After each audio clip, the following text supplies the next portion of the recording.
चलो तो शुरू करते हैं नेक्स्ट चैप्टर, ओवरहेड्स। ठीक, ओवरहेड्स के बारे में बात करूं तो ओवरहेड्स का मतलब क्या होता है। देखो, हमने कोर्सशीट पढ़ा था। कोर्सशीट में छह टाइप के खर्चों के बारे में पढ़ा था। कौन कौन से छह टाइप के खर्चे होते हैं? एक होता है मटेरियल, एक होता है लेबर, एक होता है डायरेक्ट एक्सपेंसेस, फिर आता है factory overheads, office and administration और सेलिंग एंड डिस्ट्रीब्यूशन। तो छह टाइप के खर्चों में मटेरियल, लेबर और डायरेक्ट एक्सपेंसेस, ये तीनों तो हमारे डायरेक्ट नेचर के खर्चे होते हैं। तो अगर ये डायरेक्ट नेचर के एक्सपेंसेस है तो इनको ना, इनके लिए अलग से चैप्टर बने हुए हैं। मटेरियल के लिए एक मटेरियल कॉस्टिंग का चैप्टर पूरा हमने अलग पढ़ा। लेबर एंड डायरेक्ट एक्सपेंसेस के नाम से एक और चैप्टर है, ठीक है ना। तो इन तीनों का तो अलग से चैप्टर बना हुआ है। बाकी बचे तीन खर्चे जो इनडायरेक्ट खर्चे हैं, यानी कि factory overheads, office and administration और सेलिंग एंड डिस्ट्रीब्यूशन, उन तीनों को क्या बोला जाता है? ओवरहेड्स। या तो मतलब क्या हुआ? ओवरहेड मतलब क्या? Indirect expenses. इनडायरेक्ट एक्सपेंसेस चाहे वो फैक्ट्री का हो चाहे वो कुछ भी हो, तो क्या कहते हैं? ओवरहेड, इनडायरेक्ट कॉस्ट, ठीक है ना। इनडायरेक्ट कॉस्ट को ही ओवरहेड बोलते हैं। ये ओन कॉस्ट होता है, मतलब कि उनके बाद जो लगने वाली कॉस्ट है, तो उसके लिए बोलता है। ठीक, overheads are the combination of all indirect costs related to factory, office and selling। तो फैक्ट्री का, ऑफिस का और सेलिंग का, तीनों का इनडायरेक्ट खर्चा जो भी है वो सारा इसके अंदर कवर हो जाएगा। These overheads are incurred over and above the prime cost and are non-traceable as far as the output is concerned। तो क्या नहीं होता? ये ट्रेसेबल नहीं होते, ये नॉन ट्रेसेबल होते हैं और ये प्राइम कॉस्ट के बाद लगते हैं। क्योंकि प्राइम कॉस्ट का मतलब क्या था? डायरेक्ट मटेरियल और डायरेक्ट लेबर और डायरेक्ट एक्सपेंसेस, ये तीनों डायरेक्ट खर्चे प्राइम कॉस्ट बनाते हैं, तो उससे ऊपर लगने वाले खर्चे होते हैं। मेन ऑब्जेक्टिव क्या है इस चैप्टर का? Is to calculate overhead cost per unit. हमें क्या निकालनी है? Overhead cost per unit calculate करनी है कि एक यूनिट पे कितने की कॉस्ट लग रही है। इसको ओवरहेड कॉस्ट पर यूनिट को निकालने के लिए हमारे पास तीन चीजें हैं।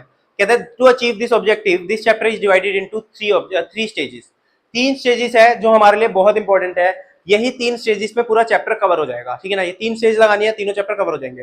पहली स्टेज 5 मिनट में खत्म हो जाएगी, दूसरी स्टेज एक क्लास में खत्म हो जाएगी, तीसरी स्टेज एक क्लास में खत्म हो जाएगी। ठीक, पहली स्टेज क्या कहते हैं? Stage 1, collection and classification of overheads. कितने ओवरहेड्स है और उनको अलग अलग क्लासिफाई करना हमेशा क्वेश्चन में गिवन रहेगा। खत्म पहली स्टेज, ठीक है। हमेशा ऑब्वियसली ये वाली स्टेज गिवन रहेगी क्वेश्चन में। कलेक्शन और क्लासिफिकेशन ओवरहेड्स का क्वेश्चन खुद देगा हमें, ठीक। तो पहली स्टेज हमेशा खुद मिलेगी given. Second, distribution of overheads. यहां पर ये स्टेज हमें लगानी होती है। ये स्टेज थोड़ा सा टाइम टेकिंग होती है कि कैसे हम डिस्ट्रीब्यूट करेंगे ओवरहेड्स को। डिस्ट्रीब्यूट किसमें करना है? मान लो अगर मेरी फैक्ट्री है और मेरी फैक्ट्री में 4 अलग अलग प्रोडक्शन डिपार्टमेंट्स हैं। अगर मेरी फैक्ट्री के अंदर 4 अलग अलग डिपार्टमेंट्स है तो मुझे मेरे खर्चों को उन चारों डिपार्टमेंट्स में बांटना है, डिस्ट्रीब्यूट करना है। वो मेरा क्या कहलाता है? Distribution of overheads. तो ये सेकंड स्टेज है। और थर्ड स्टेज, रिकवरी और एब्जॉर्प्शन ऑफ ओवरहेड्स। फिर हम क्या करेंगे? जो मेरे खर्चे लगे वो कस्टमर से रिकवर करेंगे, यानी कि वसूली करेंगे। तो वो खर्चे हमें रिकवर करने हैं और हमें ये देखना है कि हमने कम रिकवर किया या हमने ज्यादा रिकवर किया। ठीक, तो वो हमारी क्या आ जाएगी? स्टेज नंबर 3 आ जाएगी। तो स्टेज नंबर 1 की बात करें तो कहता है given in the question under this stage overheads are collected under normal circumstances budgeted and are further classified into factory overheads, office and administration and selling and distribution. तो कहते हैं ये हमेशा गिवन रहेगा। इसमें जो हमारे खर्चे हैं वो ऑफिस में, फैक्ट्री में और सेलिंग में, तीनों में बढ़ जाएंगे, बांट दिए जाएंगे। बट ये बांटे हुए हमें क्वेश्चन में गिवन मिलेंगे, ठीक है ना। बस स्टेज 1 इतनी सी। आ जाओ स्टेज 2 पे। स्टेज 2, नेक्स्ट पेज पे आ जाओ। स्टेज 2, स्टेज 2 बहुत अच्छी है। स्टेज 2 बहुत इंपॉर्टेंट है। पेपर में क्वेश्चन ऑब्वियसली स्टेज 2 या स्टेज 3 से आता है, बट ज्यादा क्वेश्चन स्टेज 3 के आते हैं, ठीक। ज्यादा क्वेश्चन रहेंगे स्टेज 3 के। कहते हैं स्टेज 2 की बात करें, under this stage we have to study 2 types of distribution. अब समझना ये 2 टाइप के डिस्ट्रीब्यूशन क्या होते हैं। अगर एक फैक्ट्री है, अगर एक फैक्ट्री है तो इस फैक्ट्री के अंदर 2 टाइप के डिपार्टमेंट होते हैं। कौन से 2 टाइप के डिपार्टमेंट? एक होते हैं प्रोडक्शन डिपार्टमेंट, एक होता है प्रोडक्शन डिपार्टमेंट और एक होता है सर्विस डिपार्टमेंट। एक होता है प्रोडक्शन डिपार्टमेंट और एक होता है सर्विस डिपार्टमेंट। तो ये 2 टाइप के डिपार्टमेंट हमारे पास होते हैं फैक्ट्री के अंदर, ठीक। तो अब सोच के देखो, मान लो अगर ये मेरी फैक्ट्री है, इसमें से ये एक प्रोडक्शन डिपार्टमेंट है, ये दूसरा प्रोडक्शन डिपार्टमेंट है, ये तीसरा प्रोडक्शन डिपार्टमेंट है, और ये एक सर्विस डिपार्टमेंट, ये दूसरा सर्विस डिपार्टमेंट। इतनी इतनी जगह लेके बैठे हैं। मतलब मान लो ये फैक्ट्री की जगह है, उसमें से इतनी जगह 1 ने ली हुई है, 2 ने ली हुई है, 3 ने ली हुई है, और ये जगह सर्विस डिपार्टमेंट 1 और 2 के पास है। ये जगह किसके पास है? सर्विस डिपार्टमेंट 1 और 2 के पास। हेलो, ये क्यों नहीं आ रहा?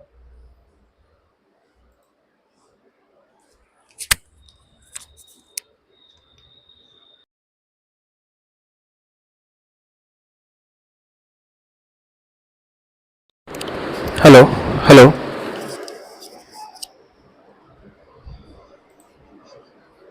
हेलो हेलो, चलो देखते हैं तुम्हारा लक। अगर हाँ, मतलब माइक तो दिखा रहा है बट यहाँ पर ऑडियो इनपुट में ले नहीं रहा, तो आई डोंट नो जा रही है नहीं जा रही आवाज, जैसे तुम्हारी किस्मत। तो मैंने क्या बोला? Production department 1, production department 2, production department 3, तीनों प्रोडक्शन डिपार्टमेंट की जगह ये हो गई, और इतनी जगह किसने ली हुई है? सर्विस डिपार्टमेंट ने। ठीक, तो पहले क्या होगा? अगर मान लो मेरी पूरी फैक्ट्री का रेंट है कितना? 5 लाख रुपए। अगर मेरी पूरी फैक्ट्री का रेंट कितना है? 5 लाख। तो ये 5 लाख किस किस में बटेगा? इसमें जाएगा, इसमें जाएगा, इसमें जाएगा, और इन दोनों में भी जाएगा, क्योंकि जगह तो ये भी यूज कर रहे हैं। तो रेंट का कुछ पोर्शन तो इन दोनों के पास भी रहेगा, रेंट का कुछ पोर्शन तो इन दोनों के पास भी जाएगा। तो ये 5 लाख रुपए सब में बट रहा है, प्रोडक्शन डिपार्टमेंट में भी, प्रोडक्शन डिपार्टमेंट में, प्रोडक्शन डिपार्टमेंट में, सर्विस डिपार्टमेंट में, सर्विस डिपार्टमेंट में। अगर कोई ओवरहेड को हम सारे के सारे डिपार्टमेंट्स में बांट रहे हैं, लाइक प्रोडक्शन में भी और सर्विस में भी, उसको बोला जाता है प्राइमरी डिस्ट्रीब्यूशन। अगर कोई खर्चा सारे डिपार्टमेंट्स में बट रहा है, चाहे वो प्रोडक्शन डिपार्टमेंट हो चाहे वो सर्विस डिपार्टमेंट हो, तो उसको बोला जाता है प्राइमरी डिस्ट्रीब्यूशन। उसको क्या बोला जाता है? Primary distribution. लेकिन उसके बाद क्या होगा? मान लो 1,25,000 इसके नाम पे आ गया, 1,25,000 इसके नाम पे आ गया, 1,25,000 इसके नाम पे आ गया, 62,500 इधर आ गया, और 62,500 इधर आ गया। तो ये दोनों 62,500 62,500 इधर आ गए। तो इसका मतलब क्या हुआ? सर्विस डिपार्टमेंट 1 के नाम पे कितना खर्चा है? 62,500। सर्विस डिपार्टमेंट 2 के नाम पे कितना खर्चा है? 62,500। एक सेकंड,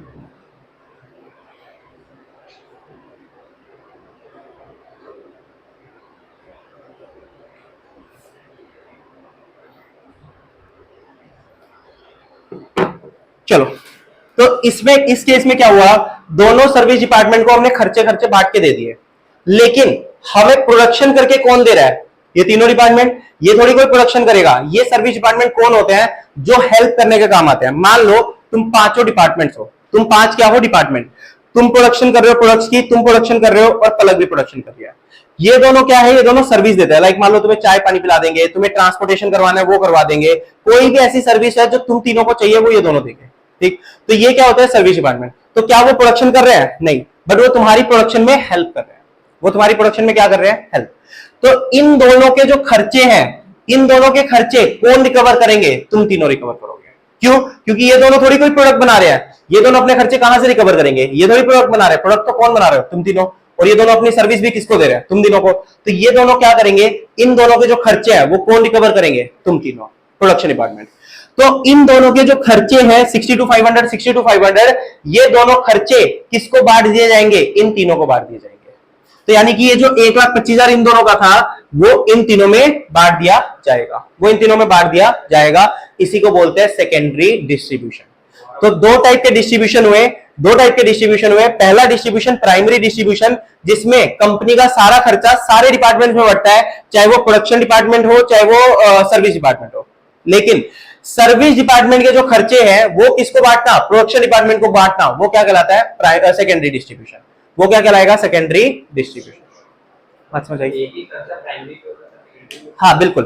टोटल 5 लाख का खर्चा था, 5 लाख में से 1,25,000 1,25,000 1,25,000 इन तीनों में बांट दिया, और बाकी 1,25,000 इन दोनों में बांट दिया। फिर ये जो 1,25,000 है ना, इनको इन तीनों में बांटना, वो कहलाता है सेकेंडरी डिस्ट्रीब्यूशन। क्योंकि एट द एंड सारा का सारा 5 लाख तुम 3 रिकवर करके दोगे, वो थोड़ी करके देंगे, पर सारा का सारा 5 लाख तो तुम तीनों को रिकवर करना है। तो इसीलिए 5 लाख जाएगा किन पे? इन पे, लेकिन डायरेक्टली नहीं, घूम के चारों में बांटो, फिर इनका जो है इन तीनों में बांटो। ठीक, तो इसको बोलते हैं प्राइमरी डिस्ट्रीब्यूशन और सेकेंडरी डिस्ट्रीब्यूशन। पढ़ना प्राइमरी डिस्ट्रीब्यूशन में कौन पढ़ेगा? खुशबू पढ़ दो। Allocation and apportionment of factory overheads among various production and service कहता है कि फैक्ट्री के खर्चों को एलोकेट करना या अपॉर्शनमेंट करना किसमें, various production and service departments के अंदर, प्रोडक्शन और सर्विस दोनों के अंदर, ठीक है ना। तो वो आएगा secondary distribution. reallocation and reapportionment of factory overheads of service department among production department. कहता है कि सर्विस डिपार्टमेंट के खर्चों को रीअलोकेट करना या रीअपोर्शन करना किसके अंदर, प्रोडक्शन डिपार्टमेंट के अंदर, वो क्या कहलाता है, सेकेंडरी डिस्ट्रीब्यूशन। अब सेकेंडरी डिस्ट्रीब्यूशन ना तीन टाइप के हो सकते हैं। सेकेंडरी डिस्ट्रीब्यूशन के अंदर तीन मेथड्स आते हैं। पहला मेथड होता है डायरेक्ट मेथड। डायरेक्ट मेथड मतलब क्या हुआ, सोच के देखना, जो ये सर्विस डिपार्टमेंट 1 है ना, इसने 40% सर्विसेज इसको दी, 30% सर्विसेज इसको दी और 30% सर्विसेज इसको दी। इधर ध्यान देना, उसको छोड़ दो फोटो को। मैंने क्या बोला, सर्विस डिपार्टमेंट 1 जो है इसने अपनी 40% सर्विस इसको दी, 30% सर्विस इसको दी और 30% सर्विस इसको दी। तो जो ये 62,500 है, 40% इधर चला जाएगा, 30% इधर चला जाएगा, 30% इधर चला जाएगा, सिंपल। अगर सर्विस डिपार्टमेंट 2 है, इसने 35% इसको दिया, 45% इसको और 20% इसको, तो इस केस में क्या होगा, इसका 62,500 का 35% इधर चला जाएगा, 45 इधर और 20 इधर, ठीक। तो हमने क्या किया, एक सर्विस डिपार्टमेंट को तीनों प्रोडक्शन में बांटा, दूसरे सर्विस डिपार्टमेंट को दूसरे तीनों प्रोडक्शन में बांटा, एक दूसरे से आपस में कोई लेना देना नहीं है। तो इसको बोलते हैं डायरेक्ट मेथड, जहां पर सर्विस डिपार्टमेंट सिर्फ और सिर्फ सर्विसेज किसको दे रहे हैं, प्रोडक्शन डिपार्टमेंट को। रेशियोज क्वेश्चन में गिवन रहेगी, हमेशा परसेंटेज क्वेश्चन में गिवन रहेगी। बस यहां पर यह ध्यान रखना कि सर्विस डिपार्टमेंट एक दूसरे को सर्विस नहीं दे रहे, जबकि रियल लाइफ में ऐसा नहीं होता। सोच के देखो, अगर मान लो वो दो सर्विस वाले हैं, उनमें से एक क्या करता है, चाय पानी पिलाता है, अगर और दूसरा ट्रांसपोर्ट वाला है, तो ट्रांसपोर्ट वाला अगर चाय मांगेगा तो उसको मना थोड़ी कर देगा कि भाई नहीं तुम्हें चाय थोड़ी पिलाएंगे, तुम है तो वो भी कंपनी गई तो उसे भी पिलाएंगे ना। तो एक सर्विस डिपार्टमेंट दूसरे सर्विस डिपार्टमेंट को भी सर्विसेज देता है, तो उस केस में हाँ ये इसको सर्विसेज देगा, ठीक है ना। अभी बताऊंगा कि उसकी कॉस्ट कैसे रिकवर होगी, अभी उसके बारे में बात करेंगे, ठीक। तो सबसे पहले क्या था, डायरेक्ट मेथड, फटाफट से रीड करना डायरेक्ट मेथड को। हाँ नहीं तेज तेज। Direct method. Under this method, the overhead of service department are to be distributed among production department. ठीक है ना। तो कहता है कि सर्विस डिपार्टमेंट के खर्चे सिर्फ और सिर्फ किसमें बटेंगे, प्रोडक्शन डिपार्टमेंट में। तो ये हो गया डायरेक्ट मेथड। फिर एक आता है inter service department distribution. Inter service department distribution मतलब क्या, एक डिपार्टमेंट दूसरे डिपार्टमेंट को भी सर्विसेज दे रहा है। मतलब क्या हुआ, मान लो अब इसमें ना दो केस होते हैं। मैंने क्या टॉपिक बोला, इंटर सर्विस डिपार्टमेंट डिस्ट्रीब्यूशन। इसमें होते हैं दो केस, एक होता है रेसिप्रोकल और एक होता है नॉन रेसिप्रोकल, ठीक। एक होता है रेसिप्रोकल, एक होता है नॉन रेसिप्रोकल। मान लो ये दोनों सर्विस डिपार्टमेंट है, मान लो तुम दोनों सर्विस डिपार्टमेंट हो, तुम तीनों प्रोडक्शन डिपार्टमेंट हो। खुशबू सर्विस डिपार्टमेंट होके जैस्मिन को क्या दे रही है, सर्विसेज दे रही है, बट जैस्मिन बदले में खुशबू को नहीं दे रही। तो ये हो गया नॉन रेसिप्रोकल, कि एक सर्विस डिपार्टमेंट दूसरे को दे रहा है बट दूसरा पहले को नहीं दे रहा, तो वो होता है नॉन रेसिप्रोकल। बट अगर खुशबू जैस्मिन को दे रही है और जैस्मिन खुशबू को भी दे रही है तो उसको बोलते हैं रेसिप्रोकल, ठीक। तो पहले मैं बात करूंगा किसकी, नॉन रेसिप्रोकल की। पहले मैं बात करूंगा किसकी, नॉन रेसिप्रोकल की। तो नॉन रेसिप्रोकल की अगर मैं बात करूं तो मान लो सर्विस डिपार्टमेंट 1 है, सर्विस डिपार्टमेंट क्या है, 1। इधर ध्यान देना, सर्विस डिपार्टमेंट 1 है, ये 40% सर्विसेज तो दे रहे हैं इसको, 30% सर्विसेज दे रहा है इसको, 20% सर्विसेज दे रहा है इसको और 10% सर्विसेज दे रहा है इसको। लेकिन जो सर्विस डिपार्टमेंट 2 है वो 30% दे रहा है इसे, 40% दे रहा है इसे और 40% दे रहा है इसे, ये इसे नहीं दे रहा। तो ये क्या है, नॉन रेसिप्रोकल। कहां है 110 यार, ओ शिट, अब तो रिकॉर्डिंग है, अब तो गलती पकड़ी जाएगी, ठीक है ना। तो अब क्या हुआ, 30, 40 और 30, टोटल कितना हो गया, 100। तो सर्विस डिपार्टमेंट 2 जो है वो इन तीनों को दे रहा है, 1 को नहीं दे रहा, ठीक। तो अब इस केस में क्या करेंगे, पहले जो सर्विस डिपार्टमेंट 1 का है 62,500, इसका 40% इसमें ऐड कर दूंगा, 30% इसमें ऐड कर दूंगा, 20% इसमें ऐड कर दूंगा और 10% इसमें ऐड कर दूंगा। तो जो सर्विस डिपार्टमेंट 2 के 62,500 पहले से थे और 6250 और आ गए, तो कितना हो गया, इस 68750 का 30% इधर, 40% इधर, 40% इधर। बात समझ आई कि क्योंकि इसका जीरो हो गया, इसका भी जीरो हो गया। क्लियर है? तो इस पहले इसने इसको दिया, फिर इसका जितना टोटल बना इसने तीनों में डाल दिया, तो अल्टीमेटली गया तो किसमें, तीनों में। ठीक, गया तो किसमें, तीनों में। क्लियर है? ये तो था हमारा कौन सा, नॉन रेसिप्रोकल, नॉन रेसिप्रोकल। अब हम बात करते हैं किसकी, रेसिप्रोकल की। रेसिप्रोकल है सबसे ज्यादा टेढ़ा। ठीक, रेसिप्रोकल है सबसे ज्यादा टेढ़ा, और पेपर में आता भी कौन सा है, रेसिप्रोकल ही आता है। अब क्या होगा, देखो मान लो जैसे मैंने बोला कि सर्विस डिपार्टमेंट 2 जो है वो 30% दे रहा है इसको, 20% दे रहा है इसको, 30 दे रहा है इसको, और 20 दे रहा है इसको। बात समझ आ रही है? तो मतलब क्या हुआ, सर्विस डिपार्टमेंट 1 अपना जो खर्चा है उसका 10% इसको दे रहा है, और ये जो अपना है इसका 20% इसको दे रहा है। तो एक दूसरे के साथ खेलते रहेंगे। अब पढ़ते हैं अपन। नहीं नहीं, ऐसा नहीं चलता। चलो अभी देखते हैं कैसे चलेगा। सेकेंडरी डिस्ट्रीब्यूशन के आगे पढ़ना। Secondary distribution can be further सब डिवाइडेड इनटू 3 पार्ट्स। हाँ, पहला क्या है, डायरेक्ट मेथड, वो हमने पढ़ लिया। सबसे लास्ट वाले पे आ जाओ, inter service department distribution non reciprocal method. पढ़ना इसे। तो नॉन रेसिप्रोकल मतलब पहले वाला। पढ़ा कहाँ था ये? रीडिंग नहीं करी थी, सिर्फ समझा था। हाँ पढ़ना। Also known as step ladder step distribution method. Under this method, the overheads of one service department is to be distributed to the other services department, but the other overheads of the other service department will not be distributed to the first service. कहता है एक के दूसरे में जाएंगे but दूसरे के पहले में नहीं आएंगे, ये होता है नॉन रेसिप्रोकल। ठीक है ना? अब आ जाओ inter service department reciprocal method. हाँ, Under this method, the overheads of the service department are to be distributed not only among production department but other service department also. कहता है कि इसमें सर्विस डिपार्टमेंट के जो खर्चे हैं ना, सिर्फ प्रोडक्शन में नहीं जाएंगे, इसमें अदर सर्विस डिपार्टमेंट में भी जाएंगे, यानी कि सब में जाएंगे उसके खर्चे। ठीक, तो कहता है reciprocal can be further of 3 types. कहता है तो जो ये रेसिप्रोकल वाला केस तुमने देखा है ना, इसको सोल्व करने के 3 मेथड्स हैं। इसको सोल्व करने के क्या है, 3 मेथड्स हैं। बहुत आसान मेथड्स है। ठीक है ना, बहुत इजीली कवर हो जाएंगे।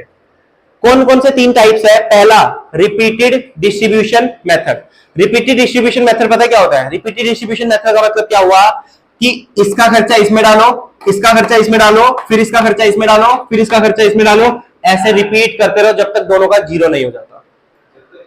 जीरो नहीं हो जाता, बिल्कुल हो जाएगा। अभी नेक्स्ट क्लास में जब हम क्वेश्चन करेंगे प्रैक्टिकल तो तुम्हें देखने को मिलेगा जीरो हो जाएगा। क्या होगा सोच के देखो, इसके 62,500 है, इसका 40% इधर डाला, 30 इधर डाला, 20 इधर डाला, 10 इधर डाला, तो इसके 6250 इसमें चले गए। कितना हो गया? 68750।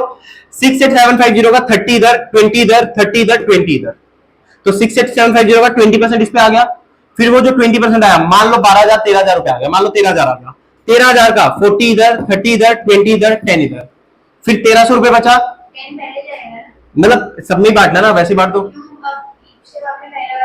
ये तो नॉन रेसिप्रोकल मेथड था ना, जो ये 68250 था। 68750 10% प्लस। देखो मैंने क्या बोला, सर्विस डिपार्टमेंट 1 का कितना है, 62,500 है। इसका प्रोडक्शन डिपार्टमेंट 1 में, प्रोडक्शन डिपार्टमेंट 2 में, प्रोडक्शन डिपार्टमेंट 3 में और सर्विस डिपार्टमेंट 2 में जाएगा। इसमें जाएगा 40%, जो भी निकाल लेना। इसमें जाएगा 30%, इसमें जाएगा 20% और इसमें जाएगा 10%, यानी कि 6250। ठीक, फिर सर्विस डिपार्टमेंट 2 का खर्चा कितना है, 62,500 तो पहले से था और 6250 और दे दिया, यानी कि 68,750। इसका 30% जाएगा 1 में, 20% जाएगा 2 में, 30% जाएगा 1 में 3 में और 20% जाएगा 2 में। 20% जाएगा किसमें, 2 में, मतलब 1 में जाएगा। बेसिकली 2 है ना, तो 1 में चला जाएगा। ठीक, तो यहां पर लिख लो चाहे,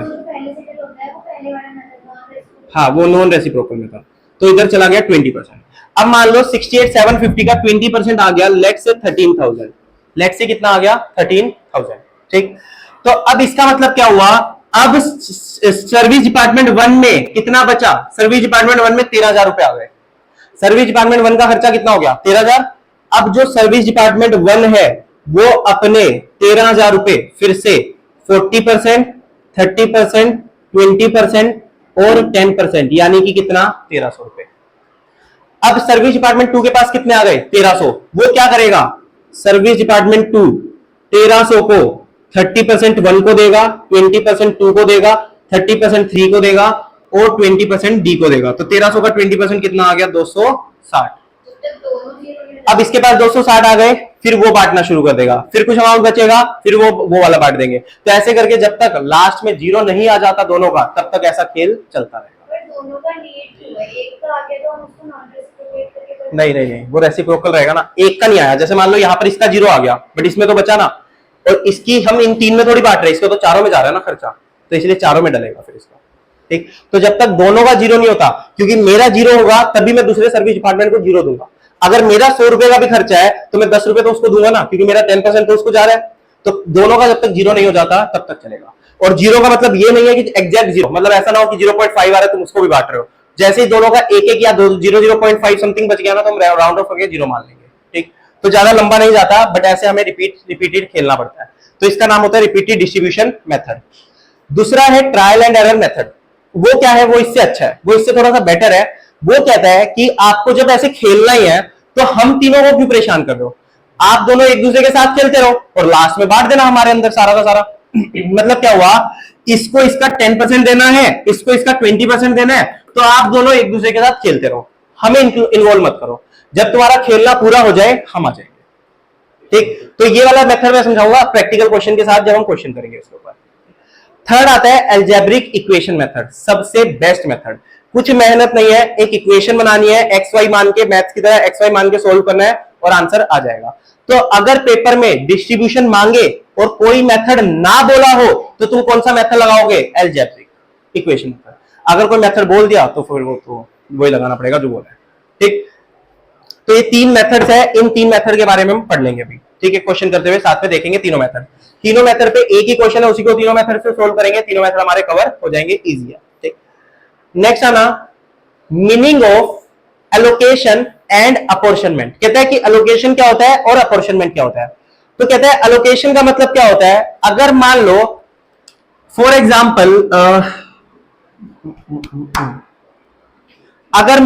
एग्जांपल ये कटिंग डिपार्टमेंट है और ये क्या है, ये लेट से पेंट्री टाइप है।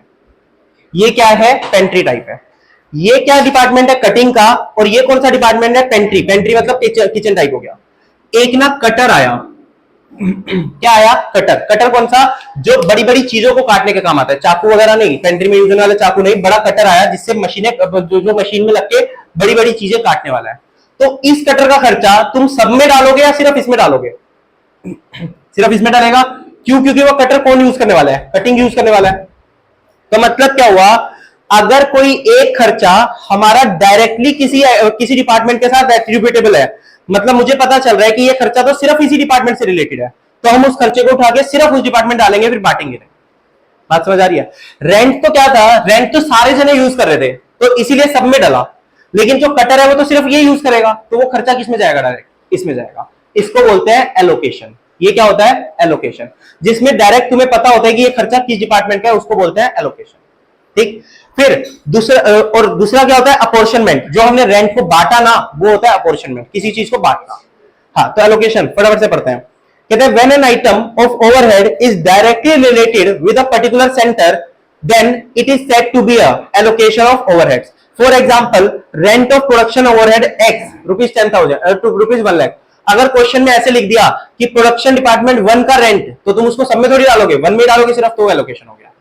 अपॉर्शनमेंट मतलब क्या, when an item of overhead is given in total and we have to distribute this item among various cost center in some suitable ratio। ये रेशियो क्या होगी, रेशियो आगे हमने टेबल में लिखी हुई है, वो रेशियो देख लेंगे, बट एक रेशियो में बांटना रहेगा। ठीक है ना, हम किस रेशियो में बांटेंगे वो देखना होगा। For example, factory rent of 2 lakh is to be distributed among all production department and all service department in the ratio of area। तो हमने जैसे 5 लाख को एरिया के रेशियो में बांट दिया था। ठीक, तो ऐसे रहेगा। अब मैंने तुम्हें क्या बताया, डिस्ट्रीब्यूशन जो है वो 2 टाइप का होता है। एक होता है प्राइमरी डिस्ट्रीब्यूशन, एक होता है सेकेंडरी डिस्ट्रीब्यूशन। एक है प्राइमरी डिस्ट्रीब्यूशन, एक है सेकेंडरी डिस्ट्रीब्यूशन। प्राइमरी डिस्ट्रीब्यूशन मतलब क्या था कि एक खर्चा है, उस खर्चे को सारे डिपार्टमेंट्स में बांटना, 5 डिपार्टमेंट में बांटना, क्या कहलाता है, प्राइमरी। और अगर किसी खर्चे मतलब सर्विस के खर्चों को प्रोडक्शन में बांटना वो क्या कहलाता है, सेकेंडरी। तो उसी के ऊपर एक एग्जांपल सा बनाया हुआ है, देखना। Stage 1 budgeted factory overheads 10 lakh रुपए पर मंथ, ये क्वेश्चन में गिवन रहेगा। आगे आओ, हाँ ये होगा बजटेड फैक्ट्री ओवरहेड्स 10 लाख रुपए पर मंथ, ये हमें क्वेश्चन में गिवन रहेगा, जो ये हमारा खर्चा आ गया। ठीक, इसको पहले तो हमें पांचों में बांटना है। हमने मशीनिंग प्रोडक्शन डिपार्टमेंट 1 में डाल दिए 4 लाख, प्रोडक्शन डिपार्टमेंट 2 में डाल दिए 3 लाख, प्रोडक्शन डिपार्टमेंट 3 में डाल दिए 2 लाख, सर्विस डिपार्टमेंट 1 में डाल दिए 60,000 और सर्विस डिपार्टमेंट 2 में डाल दिए 40,000। ये रेशियो हमें गिवन रहेगी कि किस रेशियो में बांटना है, बट हमने बांट दिया यहाँ पर पांचों को। ठीक, तो ये क्या कहलाता है, प्राइमरी डिस्ट्रीब्यूशन। क्या कहलाता है, प्राइमरी डिस्ट्रीब्यूशन। फिर जो सर्विस डिपार्टमेंट 1 के 60,000 थे उसको हमने किस में डाल दिया, बाकी दोनों में, और सर्विस डिपार्टमेंट 2 के 40,000 थे उसको भी किसमें डाल दिया, बाकी दोनों में। तो 60,000 और 40,000 1 लाख, 1 लाख में से 50,000 डाल दिए प्रोडक्शन डिपार्टमेंट 1 में, 25,000 डाल दिए प्रोडक्शन डिपार्टमेंट 2 में और 25,000 डाल दिए प्रोडक्शन डिपार्टमेंट 3 में। तो 1 लाख उन दोनों से हटा दिए और इन तीनों में डाल दिए। तो 1 लाख वहां से हटा के यहां डिस्ट्रीब्यूट कर दिया, उसको क्या बोलते हैं, सेकेंडरी डिस्ट्रीब्यूशन। तो ये हमारा क्या हो गया, सेकेंडरी डिस्ट्रीब्यूशन। तो प्रोडक्शन डिपार्टमेंट 1 का टोटल खर्चा कितना हुआ, 4,50,000। प्रोडक्शन डिपार्टमेंट 2 का टोटल खर्चा कितना हुआ, 3,25,000 और प्रोडक्शन डिपार्टमेंट 3 का टोटल खर्चा कितना हुआ, 2,25,000। ठीक, तो ये तीनों का क्या आ गया, टोटल खर्चा। और सर्विस डिपार्टमेंट 1 का अल्टीमेटली 0 करना है, सर्विस डिपार्टमेंट 2 का भी अल्टीमेटली हमें 0 करना है। ठीक, आंटी 2 मिनट दोगे, बस 2 मिनट दे दो, 2 मिनट में खत्म करो। ठीक, तो ये क्या हो गया, 60,000 और 40,000 दोनों का 0-0 कर दिया। ये स्टेज 3 अभी छोड़ देना, स्टेज 3 अभी हम बात नहीं करेंगे, जो उसके बाद डिवाइड वगैरह करके किया हुआ है ना, वो अभी हमें बात नहीं करनी उसकी। ठीक, तो ये हो गया। इससे नेक्स्ट पेज पे एक टेबल बनी हुई है, उस टेबल पे दिखा रहा है कि कौन सा खर्चा किस रेशियो में बटेगा, कौन सा खर्चा किस रेशियो में बांटा जाएगा। जैसे फैक्ट्री का अगर रेंट है तो रेंट को किस में बांटेंगे, एरिया में। जो डिपार्टमेंट जितना एरिया ऑक्यूपाई करेगा उतना रेंट उसमें बढ़ता जाएगा। ठीक, ओवरहेड्स को किस रेशियो में बांटेंगे, वो रेशियो के लिए हमने टेबल बनाई हुई है कि किस रेशियो में कौन सा खर्चा बांटा जाएगा। तो अगर फैक्ट्री का रेंट है तो वो किस में बटेगा, एरिया के अंदर। जो डिपार्टमेंट जितना एरिया यूज करेगा उसमें उसको बांट दिया जाएगा। सैलरी ऑफ सुपरवाइजर, अगर एक सुपरवाइजर है वो सारे डिपार्टमेंट पे टाइम दे रहा है, तो जितना टाइम वो जहां डिवोट करेगा उतना टाइम उसमें बढ़ जाएगा। तो जितना टाइम डिवोट किया उसमें खर्चा बांट देना। इंश्योरेंस ऑफ मशीन, अगर तुमने मशीन का इंश्योरेंस कराया, मान लो इसके पास भी एक मशीन है, इसके पास भी एक मशीन है, इसके पास भी एक मशीन है, इन दोनों के पास भी मशीन है, तो इन सबका खर्चा अगर हमने मतलब इंश्योरेंस करवाया है, तो जितनी वैल्यू की मशीन है ना सबके पास, उस वैल्यू में इंश्योरेंस को बांट देना। फिर डेप्रिसिएशन ऑफ मशीन, मशीन के ऊपर डेप्रिसिएशन 2 तरीके से बढ़ सकता है। जितने घंटे मशीन यहां चली, जितने घंटे मशीन यहां चली, जितने घंटे मशीन यहां चली, जितने घंटे यहां, जितने घंटे यहां। अगर मशीन के घंटे दिए हुए हैं तो उस घंटों के रेशियो में बांट देना, अगर आवर्स अवेलेबल नहीं है तो उसकी एसेट की वैल्यू में बांट देना। ठीक, तो ये तो रहेंगे। Power bill kilowatt consumed by each department, कहते हैं जितना पावर का बिल आया, जितना किलोवाट हर डिपार्टमेंट यूज कर रहा है उसकी रेशियो में बांट देना। Repair and maintenance same depreciation वाला, अगर घंटे दिए हुए हैं तो घंटों की रेशियो में, वरना एसेट की वैल्यू की रेशियो में। कैंटीन या फिर स्टाफ वेलफेयर एक्सपेंसेस, कहते हैं कैंटीन का खर्चा जितने एम्प्लॉइज यहां पर है, जितने एम्प्लॉइज यहां पर है, जितने एम्प्लॉइज यानी कि नंबर ऑफ एम्प्लॉइज की रेशियो में बांट देना, क्योंकि जिस डिपार्टमेंट में ज्यादा एम्प्लॉय होंगे वहां पर कैंटीन का खर्चा ज्यादा लग रहा होगा, तो नंबर ऑफ एम्प्लॉइज की रेशियो में बांट देना। स्टोर ओवरहेड, स्टोर ओवरहेड क्या होता है, जो गोडाउन टाइप के खर्चे होते हैं जहां पर मटेरियल रखा होता है, तो जितनी स्टोर रिक्विजिशन हर कोई डिपार्टमेंट कर रहा है वह उसकी रेशियो में बांट देना। अगर स्टोर रिक्विजिशन नहीं पता तो जितना मटेरियल हर डिपार्टमेंट कंज्यूम कर रहा है उसकी रेशियो में बांट देना। ठीक, इलेक्ट्रिसिटी बिल, कहते हैं पावर बिल अलग होता है, इलेक्ट्रिसिटी बिल अलग होता है। पावर होते हैं जो मशीनें यूज करती है, इलेक्ट्रिसिटी जैसे ये सब यूज हो रहा है, तो कहते हैं जितने भी स्विच बोर्ड्स है ना हर डिपार्टमेंट के पास, उन स्विच बोर्ड्स के बेसिस पे बांट देना। ठीक, तो ये है उसके पास। कहते हैं नंबर ऑफ स्विचेस और light points in each department. और लास्ट सन्ड्री या पेटी एक्सपेंसेस, कहता है अगर कोई सन्ड्री एक्सपेंसेस मतलब जनरल एक्सपेंसेस है तो वो किसके हिसाब से बांट देना, एरिया के हिसाब से। ऐसा क्यों, अगर कोई बड़ा एरिया है तो वहां पर जनरल एक्सपेंसेस बड़े लगेंगे, अगर कोई छोटा एरिया है तो वहां पर जनरल एक्सपेंसेस छोटे लगेंगे, तो इस रेशियो में बांट देंगे। ठीक, अगली क्लास में इसके ऊपर प्रैक्टिकल क्वेश्चंस करेंगे तो ये सारे टॉपिक पूरे अच्छे से क्लियर हो जाएंगे, बट एक बार पढ़ के आना, रीड करके आना, इनको वो करके आना रिवाइज। चलो डन। हेलो।